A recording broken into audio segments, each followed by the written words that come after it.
ভুলে অথবা ইচ্ছায় স্ত্রীর দুধ পান করে ফেললে কি স্ত্রী তালাক হয়ে যাবে? সালাতের সময় হয়ে গেলে আজান শুরুর আগেই কি নামাজ আদায় করা যাবে? ভাত খাওয়ার সময় কি বাম হাতে গ্লাস ধরে পানি খাওয়া যাবে? নামাজের মধ্যে এক সূরা যদি দুইবার পড়ি তাহলে কি আমার নামাজ হবে? জুমার নামাজ পড়া সম্ভব না হলে কি আমি জোহরের নামাজ পড়তে পারবো? সবসময় কি মাথায় কাপড় দিতে হবে? নামাজরত অবস্থায় সিজদা যাওয়ার আগ মুহূর্তে সিজদার স্থানে ধুলা বালি ফু দিয়ে পরিষ্কার করা যাবে কি না? ওযু করার সময় আজান উত্তর দেওয়া যায় কি? বিবাহের সময় ছেলেরা কি হাতে মেহেদি আঙ্গুলে স্বর্ণ দিতে পারবে? গর্ভাবস্থায় সহবাস করা সম্পর্কে ইসলাম কোনো বিধিনিষেধ আছে কি না? কোনো ঘরে প্রাণীর ছবি থাকলে নামাজ হয় না, বিকল্প ব্যবস্থা না থাকলে কি করবো? বাচ্চা হওয়ার আগেই তার নাম ঠিক করে রাখা যাবে কিনা? আমি মানত করেছিলাম সুস্থ হলে 500 টাকা দান করব, কিন্তু মনে নেই এতিমকে না মাদ্রাসা, এখন কি করব? কাফনের কাপড় নাকি দরদাম করে কেনা যায় না, কতটা শরীয়তসম্মত? আমি একজন গৃহিণী, প্রতিদিন সংসারের অনেক কাজ করা হয়, এই কাজ করে কিভাবে সওয়াব অর্জন করতে পারবো? মানে সংসারের কাজকে কিভাবে ইবাদতে রূপান্তরিত করতে পারি? বিলম্ব না করে চলুন আমরা আপনাদের প্রশ্ন উত্তর দেওয়ার পালায়। শরীফুল ইসলাম, আপনি আমাদের ইউটিউব চ্যানেলে প্রশ্ন করেছেন কাফনের কাপড় নাকি দরদাম করে কেনা যায় না, কতটা শরীয়তসম্মত? এই মাসালা হয়তো কোনো কাফনের কাপড়ের ব্যবসায়ী তার সুবিধার জন্য আবিষ্কার করছে কিনা আল্লাহু আলাম। কারণ হলো এই ধরনের মাসআলা থাকলে তো কাফনের কাপড়ের বিক্রেতা যারা তারা লাল হয়ে যাবে, যে কোনো দাম চাইবে, আপনি দরদাম করতে পারবেন না। মূলত এরকম কোনো কথা কোনো দেশে বলা হয়নি। অন্য 10টি জিনিসের মতো কাফনের কাপড়ও আপনি দরদাম করে কিনতে পারবেন, কোনো অসুবিধা নেই। এস এম রেজওয়ানুল খান, আপনি লিখেছেন উভয় পক্ষের বাবা মা বেঁচে না থাকলে বিবাহের নিয়ম তরিকা কি হবে? অভিভাবক হিসাবে বড় ভাই আছেন, বড় ভাই না থাকলে চাচা আছেন, পরবর্তী যে স্টেপের অভিভাবক আছেন সে সমস্ত অভিভাবকদের মাধ্যমে বিবাহের অ্যারেঞ্জ করবেন। এরপরে সুমাইয়া আক্তার সুমা, আপনি লিখেছেন কোনো ঘরে প্রাণীর ছবি থাকলে নামাজ হয় না, বিকল্প ব্যবস্থা না থাকলে কি করব? যদি বিকল্প ব্যবস্থা না থাকে তাহলে সেক্ষেত্রে প্রাণীর ছবিকে ডেকে নামাজ পড়বেন।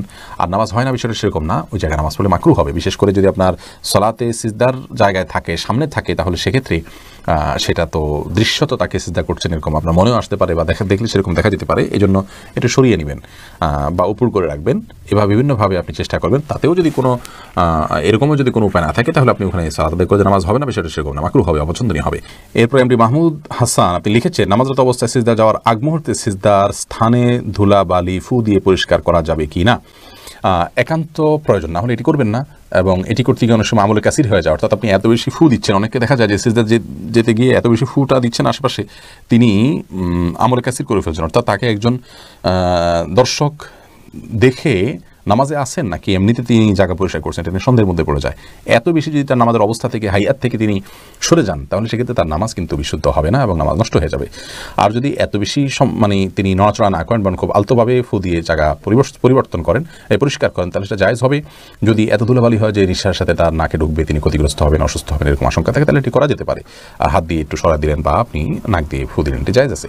কিন্তু একান্ত যদি জরুরি না হয় তাহলে শুধুমাত্র সূচিবায়ের কারণে বা অতি শৌখিনতার কারণে এমনটি করা সালাতের যে সৌন্দর্য সেটাকে নষ্ট করে দেয়। আয়েশা সিদ্দিকা রিনি আইডি থেকে লিখেছেন আমি মানত করেছিলাম সুস্থ হলে 500 টাকা দান করব, কিন্তু মনে নেই এতিমকে না মাদ্রাসা, এখন কি করব?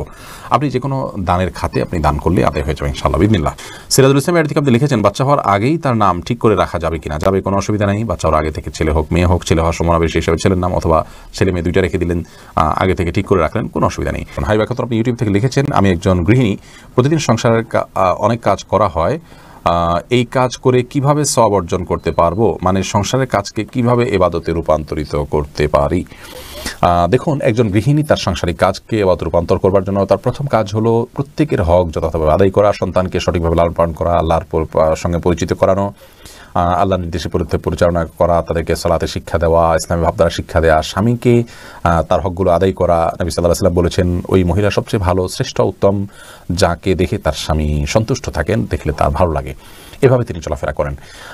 অনেক হাদিসে আসছে নবী সাল্লাল্লাহু আলাইহি ওয়াসাল্লাম বলেছেন ইযা সাল্লাতিল মারআতু খামসাহা ওয়া সামাত শাহরাহা ওয়া আতাআত বা'লাহা ওয়া হাফিজাত ফারজাহা, যে মহিলা 5 ওয়াক্ত সালাত আদায় করেন, রমজান সিয়াম পালন করেন, তার স্বামীর আনুগত্য করেন, লজ্জাস্থান হেফাজত করেন, সে জান্নাতের যে কোনো দরজা দিয়ে প্রবেশ করতে পারবে। তো এই কাজগুলো করার পাশাপাশি আপনি আপনার যখন গৃহস্থলী কাজ করবেন তখন আপনি আল্লাহর জিকির করলেন, সব কাজ বিসমিল্লাহ বলে করলেন, এবং নিজের আমলগুলো সব ঠিকঠাক রাখলেন। অহেতুক অনর্থক কাজ, মোবাইল ইত্যাদি, টেলিভিশন ইত্যাদিতে অহেতুক প্রোগ্রাম ইত্যাদি দেখা বা হারাম জিনিস দেখা থেকে আপনি নিজেকে বিরত রাখলেন, যথাসময় পর্দার মধ্যে থাকলেন, নিজের পবিত্রতা নিজে রক্ষা করার চেষ্টা করেন, ইনশাআল্লাহ বিদিল্লাহ এর মাধ্যমে আপনি গৃহিণী হয়েও আল্লাহ তাআলার প্রিয় পাত্র হতে পারেন এবং আপনার গৃহস্থলী কাজগুলোকে এভাবে আপনি পরিণত করতে পারবেন। মোহাম্মদ নাহিদুল ইসলাম আপনি লিখেছেন, অজু করার সময় আজান উত্তর দেওয়া যায় কি?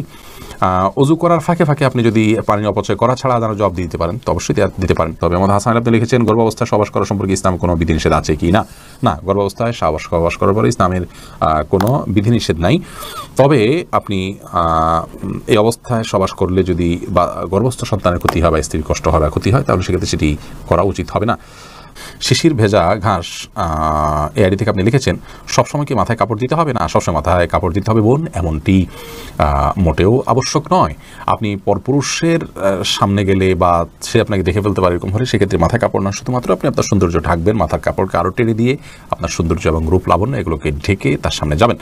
আর এর বাইরে আপনি আপনার বাসায় আপনার বাবা, ভাই, বোন বা আপনার মহিলারা, তারপর আপনার ছেলে, মাহরাম যারা আছেন তাদের সামনে আপনাকে মাথা সবসময় ঢেকে রাখতে হবে, কাপড় দিয়ে এমনটা আবশ্যক নয়। তবে হ্যাঁ, আপনি ফিতনার এই যুগে নিজেকে যথাসম্ভব সেফে রাখার জন্য আপনি অন্য পুরুষদের সামনে, অর্থাৎ বাসার মাহরাম পুরুষদের সামনে, ধরুন শ্বশুর আছেন, আপনার বড় ভাই আছেন, বড় সন্তান, ছেলে সন্তান আছেন, তাদের সামনে মাথায় কাপড় টাপড় দিয়ে থাকতে পারলে ভালো, কিন্তু মাথায় কাপড় দিয়ে রাখতে হবে সবসময়, এটা পর্দার নির্দেশ এরকমটি কিন্তু নয় নিজের পরিবারের সদস্যদের সামনে, অর্থাৎ মাহরামদের সামনে। জয়নাল মুন্সি আপনি লিখেছেন, বিবাহের সময় ছেলেরা কি হাতে মেহেদি, আঙ্গুলে স্বর্ণ দিতে পারবে? মেহেদি এটা নারীদের ভূষণ, নারীরা দিবে, বিশেষ করে হাতে পায়, চুলে বা দাড়িতে ছেলেরা দিতে পারে। নবী আলাইহিস সালাম এক নারীর হাত দিয়ে কিছু দিচ্ছিলেন, তো তার হাতে মেহেদি ছিল না। নবী আলাইহিস সালাম বলেছেন যে এটা কি পুরুষের না মহিলার হাত? বলা হলো মহিলার হাত। তখন তিনি বললেন যে মহিলার হাত কেমন, যে মেহেদি নেই? তার মানে মহিলারা মেহেদি পড়তেন তখন, তাদের আদা ছিল এটি, কিন্তু পুরুষ সেটি করবে না, অর্থাৎ নারীর সাথে পুরুষ সাদৃশ্য গ্রহণ করা নিষেধ।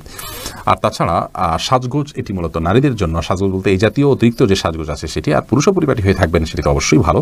শাহাদাত হোসেন আপনি লিখেছেন, জুমার নামাজ পড়া সম্ভব না হলে কি আমি জোহরের নামাজ পড়তে পারবো? জুমার নামাজ পড়া সম্ভব না হলে, মিস হয়ে গেলে তো অবশ্যই জোহর নামাজ পড়বেন। মোহাম্মদ হাসান আলী কিন্তু কেন মিস হলো? অবহেলার কারণে মিস হলো, সেটি গুনাহের কথা সামনে থেকে সাবধান হতে হবে। মোহাম্মদ রহমান আপনি লিখেছেন, ভাত খাওয়ার সময় কি বাম হাতে গ্লাস ধরে পানি খাওয়া যাবে? যাবে, বিশেষ করে বাম হাতে পানি নিয়ে ডান হাতে ঠেক দিয়ে অনেকে খান, অর্থাৎ দুই হাত দিয়েই খেলেন আর কি, এটা জায়েজ আছে, কিন্তু উত্তম হলো আপনি সরাসরি ডান হাত দিয়ে পান করা। কারণ নবী করিম সাল্লাল্লাহু আলাইহি ওয়াসাল্লাম এক কৃতদাসকে বাম হাতে খেতে দেখে বলেছেন, কুল বিয়ামিনিক, তুমি তোমার ডান হাতে খাও, অকুল বিমায়ালিক, এবং তোমার সামনে থেকে খাও। তো বাম হাতে পান করা এটা সুন্নাহর খেলাফ একটি কাজ, এটি করা উচিত নয়। ডান হাতে যথাসম্ভব পান করা উচিত, কিন্তু ডান হাতে আমাদের খাবার লেগে থাকে, বিশেষ করে আমরা যারা এই সাবকন্টিনেন্টে থাকি, আমাদের খাবারগুলো এরকম যে ভাত তরকারি ঝোল টোল দিয়ে খেতে গেলে আমাদের হাত মেখে যায়, গ্লাসে ধরলে নষ্ট হয়ে যায়, সেখানে আমরা আঙুল চেটে খেয়ে তারপরে ধরতে পারি, সেটা আমাদের জন্য অধিকতর সুন্নাহর নিকটবর্তী এবং ভালো। কিন্তু যদি কেউ বাম হাতে খেয়ে ডান হাত দিয়ে ঠেক দেন, তাহলে সেটাকেও আপনি আপনার ভুল বলবেন বা গুনাহ হয়েছে এরকম বলার কোনো সুযোগ নেই, সেটাও করা যেতে পারে। অনেক ওলামা একরাম সেই পরামর্শ দিয়ে থাকেন। মাহদি হাসান আপনি লিখেছেন, নামাজের মধ্যে এক সূরা যদি দুইবার পড়ি তাহলে কি আমার নামাজ হবে? কোনো অসুবিধা, নামাজ হয়ে যাবে। এক সূরা যে একাধিকবার পড়তে হবে, এক সূরা যে একবার বেশি পড়া যাবে না, এমন কোনো বাধ্যবাধকতা নেই। আমরা সূরা তারাবির সালাতে যে পড়ি, এক রাকাতে তো অনেক সূরা পড়ি, তাই না? কোনো অসুবিধা নেই। জান্নাতুল ইমিন আপনি লিখেছেন, সালাতের সময় হয়ে গেলে আজান শুরুর আগেই কি নামাজ আদায় করা যাবে? সালাতের সময় হয়ে গেলে আজান শুরুর আগে আপনি সালাত আদায় করতে পারেন, কোনো অসুবিধা নেই। সালাতের সময় হওয়াটা হলো মূল। ইন্না সালাতা কানাত আলাল মুমিনিনা কিতাবাম মাওকুতা, সালাত নির্দিষ্ট সময় আদায় করাটাকে ফরজ করা হয়েছে। আজান হলে তারপরে জামাত হবে, আজান হলো ডাকার জন্য, কিন্তু তার আগে মা বোনরা তার জায়গায়, পুরুষরা তার জায়গায় সালাত আদায় করতে পারবেন, কোনো অসুবিধা নেই। আরমান হুসাইন আপনি ইউটিউব চ্যানেল থেকে প্রশ্ন করেছেন, ভুলে অথবা ইচ্ছায় স্ত্রীর দুধ পান করে ফেললে কি স্ত্রী তালাক হয়ে যাবে? দেখুন, ভুলে বা ইচ্ছাকৃতভাবে যদি কোনো স্বামী তার স্ত্রীর দুধ পান করে ফেলে, তাহলে তার কারণে তাদের বৈবাহিক সম্পর্ক নষ্ট হবে না, এটি বিশুদ্ধতর মত এবং এটি জুমহুর উলামা ইকরামের মত। কেউ কেউ এর ব্যতিক্রম বলেছেন, কিন্তু সেটি আসলে গ্রহণযোগ্য নয়। অতএব স্বামী যদি স্ত্রীর স্তনে মুখ দিয়ে দুধ পান করে ফেলেন ভুলে, তাহলে তার কারণে সম্পর্ক, তাদের স্বামী স্ত্রীর সম্পর্ক নষ্ট হবে না। নবী করিম সাল্লাল্লাহু আলাইহি ওয়াসাল্লাম বলেছেন, ফাইন্নামার রাদাআতু মিনাল মাজাআহ, অন্য হাদিসে আসছে লা রাদাআ ইল্লা